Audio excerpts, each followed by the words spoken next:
Behind the polished exterior of the University of Edinburgh's renowned anatomy department lies a dark secret.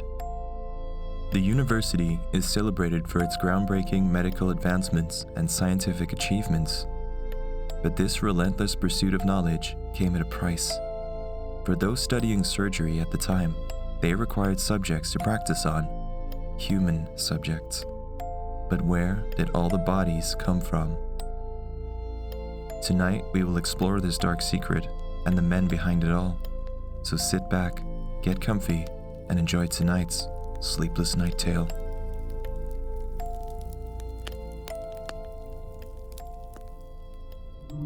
In the dimly lit streets of 19th century Edinburgh, where shadows loomed larger than light, a grim partnership was formed, resulting in dark and nefarious deeds as opportunities presented themselves.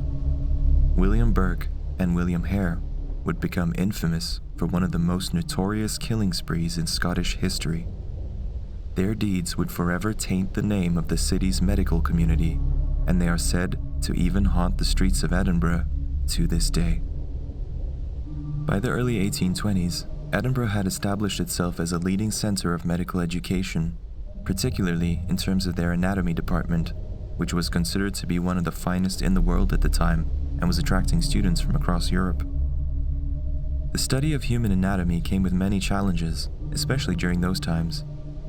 And as you can imagine, advancing medical knowledge requires a steady supply of fresh cadavers. However, the legal supply of bodies, for example, those of executed criminals, was insufficient to meet the demand. Dr. Robert Knox was one of the more reputable scientists that operated during this time and faced these challenges directly.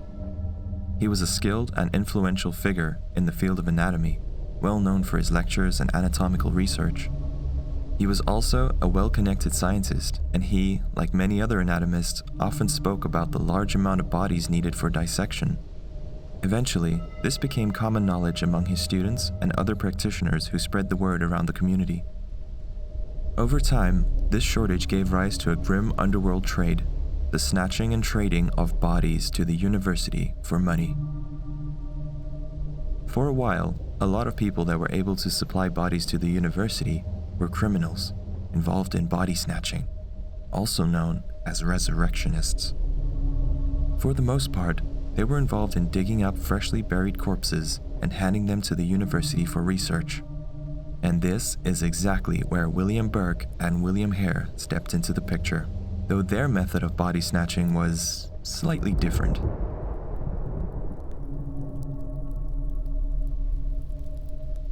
Burke and Hare were two opportunistic Irish immigrants, struggling to make a living in the overcrowded, poverty-stricken quarters of Edinburgh. Hare and his wife ran a lodging house in Tanner's Close in Westport, a dilapidated district filled with the poorest of Edinburgh's residents. In late 1827, one of their tenants who owed rent died of natural causes. Faced with the loss of income, Hare saw this as an opportunity for business. He and Burke, a cobbler by trade, came up with a plan. Instead of burying the body, they would take it to Professor Knox at the University of Edinburgh, who they knew would pay them a significant sum for the fresh corpse. Their plan worked well, and Dr. Knox accepted the trade without any second thoughts. He remunerated them with £7 and 10 shillings, which is roughly £500 today. But unfortunately, the ease of their first transaction led Burke and Hare down a very dark path. They realized they could earn far more by supplying bodies than by any honest work, which was very true, but the only problem was finding corpses. It was then that their grisly scheme took a sinister turn. Why wait for death to come naturally when they could simply hasten it? So they came up with another plan: murder. Burke and Hare's method was both simple and horrifying.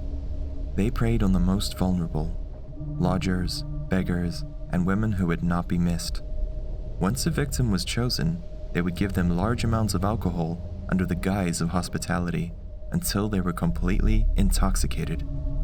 Then, while Hare restrained them, Burke would suffocate the victim by blocking their nostrils with his fingers. This method, known to this day in medical circles as burking, left no visible marks, ensuring the body was in prime condition for dissection. They did this repeatedly for 16 months, in which Burke and Hare took 16 lives. They sold all the bodies to Dr. Knox, who, not knowing or daring to ask where the bodies came from, purchased them all.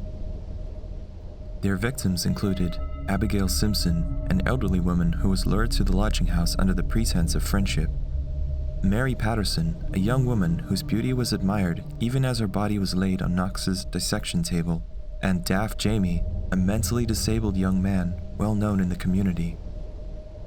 Out of all the victims, Jamie's disappearance caused the most suspicion in the community and got people talking. But Burke and Hare continued undeterred, as no one suspected them of any crime.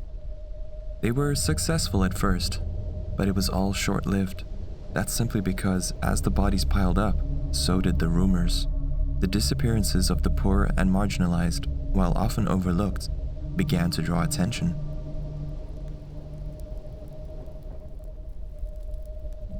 The final victim, Margaret Doherty, was murdered on Halloween in 1828, and unlike all the other victims, she had been seen entering Burke's lodgings by the other tenants, but was never seen leaving again.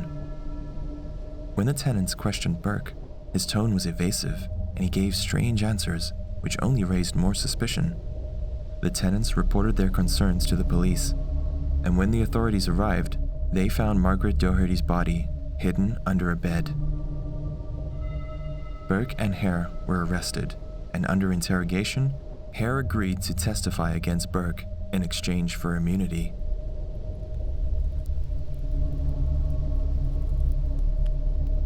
The trial of William Burke in December 1828 captivated Edinburgh. Crowds gathered outside the courthouse, eager to catch a glimpse of the man who had terrorized their city. Burke was found guilty of murder and sentenced to death. On January 28, 1829, he was hanged in front of a huge crowd of thousands of people. And he got the sentence he deserved because in a twist of fate, his body was dissected publicly. His skeleton was preserved as a grim reminder of his crimes, and also as an anatomical teaching aid. It can still be viewed today at the University of Edinburgh's Anatomical Museum. And even more than that, his skin had also been preserved and was used to create a book that is now displayed in the Witchery Tour shop in Edinburgh. On the other hand, what happened to William Hare, you might wonder? Despite his role in the murders, he was released after the trial. He disappeared into obscurity and is rumored to have fled to London under the name Mr. Black, where it is believed that he became a beggar. And when it came to Dr. Knox, though his involvement was indirect, he was never formally charged. He did see his reputation irreparably damaged. His involvement with Burke and Hare cast a long shadow over his career, and he was, rightfully so, ostracized by the medical community. After the scandal, Knox's reputation never fully recovered, and he eventually moved to London, where he continued to work in the medical field until his death in 1862. Despite his fruitful contributions to anatomy, he is primarily remembered today for his connection to the gruesome crimes of Burke and Hare.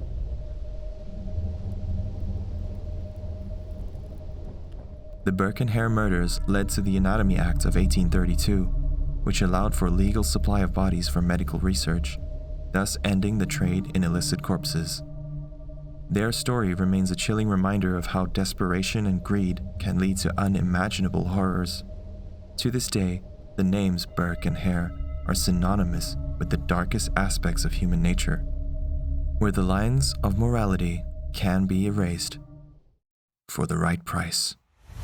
Sleepless Night Tales, we weep. Thanks for listening to today's story. I hope you enjoyed it. If you like these types of videos, remember to subscribe so you don't miss any of our future uploads. If you're looking for more, check out some of our other videos right here. Until next time, good night.